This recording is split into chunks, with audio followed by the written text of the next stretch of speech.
اور مئی کا مہینہ ہے، اور اس مرتبہ مئی نسبتاً ٹھنڈا مہینہ ہے، اور وہ یہ بھول گئیں کہ جولائی کے مہینے میں، جی ہاں جولائی کے مہینے میں جناب مریم نواز شریف آتی ہیں اپنی والدہ کو بستر مرگ پر چھوڑ کر اپنے والد سمیت، اور جولائی کے مہینے میں وہ لاہور میں جیل کاٹتی ہیں۔ جولائی میں لاہور کی گرمی اور حبس اور پھر جیل کاٹنا، بہت بے شمار رہنماؤں نے، جو عمرانہ ثناء اللہ کی مثال میں آپ کو دے سکتا ہوں، یہ انہوں نے مہینوں کے حساب سے جیل کاٹی ہے، گرمی میں جیل کاٹی ہے۔ لیکن معاملہ یہ ہے کہ اب تک یہ ثابت ہوا ہے کہ پاکستان تحریک انصاف کوئی انقلابی پارٹی نہیں تھی، اس لیے رہنما چھوڑ کر جا رہے ہیں، کوئی سیاست سے کنارہ کشی اختیار کر رہا ہے، کوئی ویسے پارٹی سے علیحدگی کا اعلان کر رہا ہے۔ اس کی وجہ یہ ہے کہ یہ اس جماعت کا کوئی نظریہ نہیں تھا، یہ ایک بھانمتی کا کنبہ تھا، وہ عمران خان کے کلٹ، ان کی فالوئنگ اس میں آگے، پھر اس وقت کی اسٹیبلشمنٹ کے اکسانے پر، ڈرانے دھمکانے پر یہ لوگ پی ٹی آئی میں جس تیزی سے آئے اسی تیزی سے جا رہے ہیں۔ میں کئی مرتبہ پہلے بھی کہہ چکا ہوں کہ پہنچی وہیں پہ خاک جہاں کا خمیر تھا، یا آغاز بھی رسوائی انجام بھی رسوائی، ایسا ہی ہوتا ہے اس طرح کے کاموں میں۔ لیکن معاملہ یہ ہے کہ اب بات بہت آگے چلی گئی ہے، اور آئندہ جو آپ نے 32 افراد اب تک فوج کے حوالے کیے جا چکے ہیں جن کے خلاف آرمی ایکٹ کے تحت کارروائی کی جائے گی۔ ذرائع نے یہ دعویٰ کیا ہے کہ آنے والے دنوں میں مزید افراد جو ہیں وہ فوج کے حوالے کیے جائیں گے ملٹری ایکٹ، آرمی ایکٹ کے تحت کارروائی کے لیے، جن میں پنجاب کے جو کچھ چیدہ رہنما ہیں میں ان کا ذکر کر دیتا ہوں، جس میں ڈاکٹر یاسمین راشد کا نام لیا جا رہا ہے۔ اسی کے ساتھ ساتھ میں آپ کو یہ بھی بتا دوں کہ گزشتہ روز میں نے آپ کو ایک ویڈیو میں پہلے بتا دیا تھا کہ جمشید چیمہ اور مسرت جمشید چیمہ جو ہے وہ پاکستان تحریک انصاف سے علیحدگی کا اعلان کر سکتے ہیں، انہوں نے بھی علیحدگی کا اعلان کر دیا۔ اب ڈاکٹر یاسمین راشد ہیں، میاں محمود الرشید ہیں، اعجاز چودھری ہیں، سینیٹر اسلم اقبال ہیں، لیکن سب سے امپورٹنٹ جس شخصیت کا نام لیا جا رہا ہے جو کہ انوالوڈ ہے مبینہ طور پر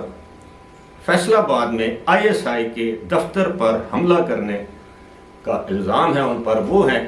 لاہور ہائی کورٹ کے چیف جسٹس امیر بھٹی، ان کے داماد جی علی افضل ساہی، جو کہ سابق وزیر بھی صوبائی رہ چکے ہیں۔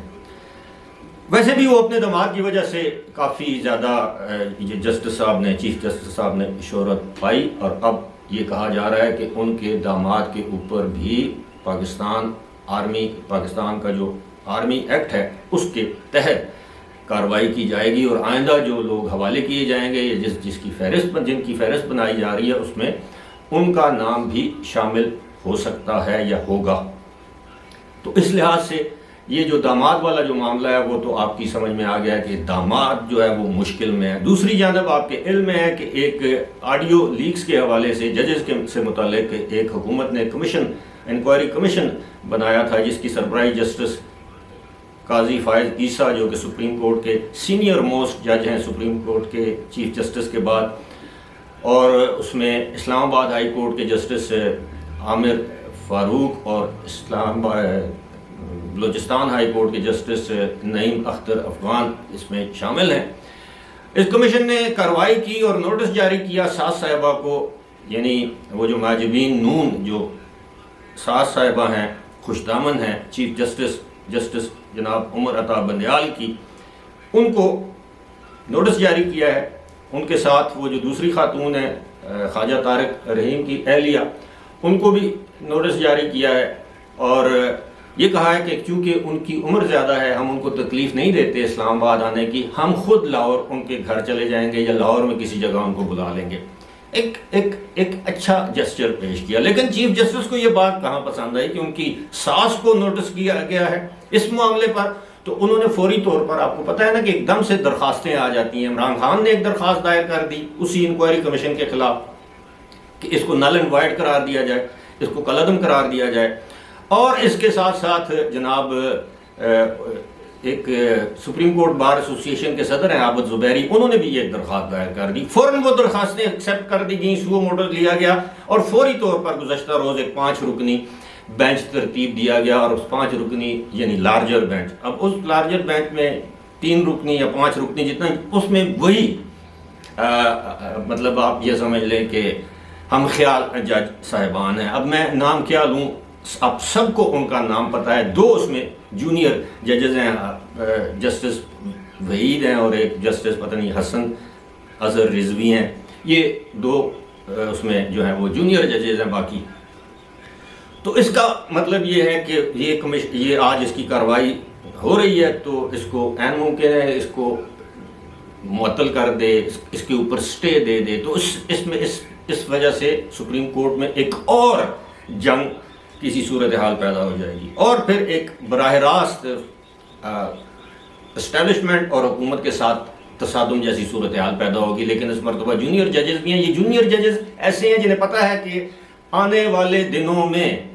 ان کا پتہ صاف کیا جا سکتا ہے کیونکہ یہ جونیئر موسٹ ہیں, ان کے اوپر بہت سے الزامات ہیں اور ان کو سپریم کورٹ سے فارغ کیا جا سکتا ہے اگر جسٹس قاضی فائز عیسیٰ جب ستمبر میں اپنا چارج سنبھالیں گے, کیونکہ وہ پہلے ہی ان کے خلاف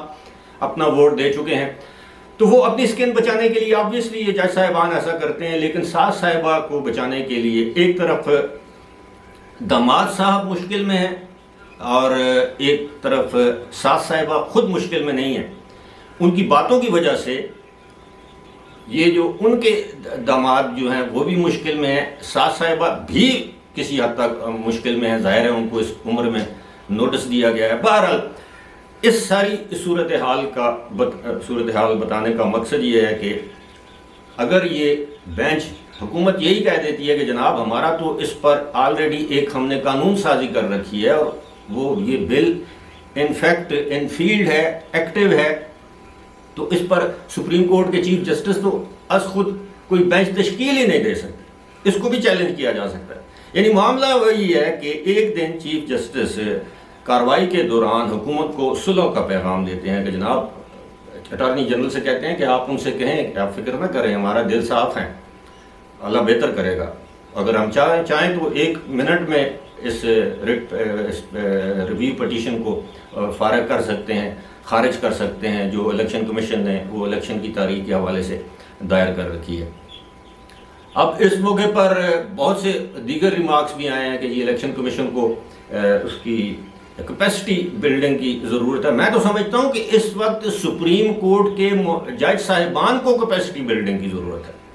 کہ وہ جذبات میں غصے میں آ کر فیصلے اپنی مرضی کی فرمائشی پٹیشنز دلوا کر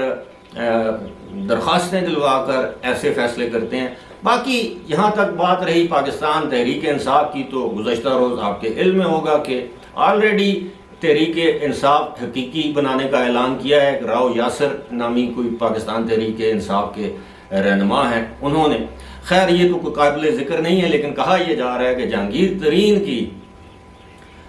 قیادت میں یہ ایک نئی پارٹی بننے جا رہی ہے. خدا بہتر جانتا ہے یہ پارٹی ہوگی, گروپ ہوگا, یا اسے آپ یہ کہہ لیں کہ ایک پریشر گروپ ہوگا, یا بہرحال یہ کافی سارے لوگ اس حوالے سے. پرویز خٹک کا نام بھی لیا جا رہا ہے. آپ دیکھ رہے ہیں کہ پرویز خٹک بھی منظر سے غائب ہیں, اسد کیسر منظر سے غائب ہیں, عثمان بزدار منظر سے غائب ہیں, اب محمود خان منظر سے غائب ہیں. اس کے اوپر میں ایک الگ ویڈیو کروں گا یہ معاملہ کیا ہے. لیکن فی الحال حکومت جو چاہتی ہے وہی کچھ ہو رہا ہے. اور اس وقت میں یہ سمجھتا ہوں کہ جو چیف جسٹس آف پاکستان ہیں وہ اب اپنی ایک آخری چال چل رہے ہیں اپنی ریٹائرمنٹ سے پہلے, اور یقیناً آپ یقین کیجئے گا کہ یہ چال بھی اسی طرح ناکام ہوگی جس طرح یہ فیصلے بھی اسی طرح نہیں مانے جائیں گے جس طرح 14 مئی کو الیکشن کروانے کا فیصلہ نہیں مانا گیا. فی الحال اسی کے ساتھ مجھے دیجیے اجازت.